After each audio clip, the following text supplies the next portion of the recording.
તારીખ 26 જાન્યુઆરી 2001. ગુજરાતનો વિનાશક ભૂકંપ હજુ પણ લોકોને યાદ છે. સમગ્ર ગુજરાતને હચમચાવી દેનાર એ ભૂકંપમાં સૌથી વધુ નુકસાન કચ્છને થયેલું. આ કચ્છ આજે જુઓ તો એકદમ નયનરમ્ય બની ગયું છે. જેમ નરેન્દ્રભાઈ મોદીએ સમગ્ર કચ્છનું પુનઃનિર્માણ કરીને તેને એક આકર્ષક પ્રવાસન સ્થળમાં પરિવર્તિત કરી બતાવ્યું, તેવી જ એક કહાણી અમરેલી નજીક પણ બની.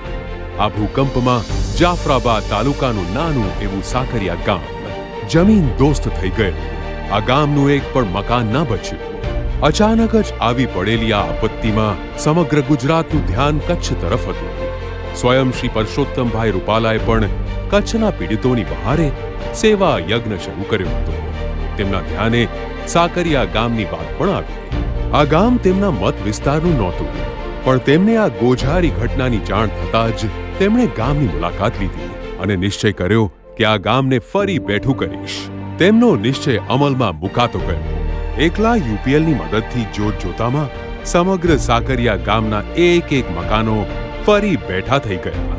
સાથે જ તે સમયે ભૂકંપમાં કચ્છ અને માંડવી વિધાનસભામાં થયેલ નુકસાન માપવા માટે પણ પરસોત્તમભાઈ રૂપાલા મદદે આવ્યા. તેમણે આશરે 850 લોકોની ટીમ બનાવી. ગામ દીઠ સર્વે માટે 5 લોકોની ટીમ ફાળવી અને માત્ર 2 જ દિવસમાં ભૂકંપને કારણે થયેલ નુકસાનનો સર્વે સરકારને પૂરો પાડ્યો.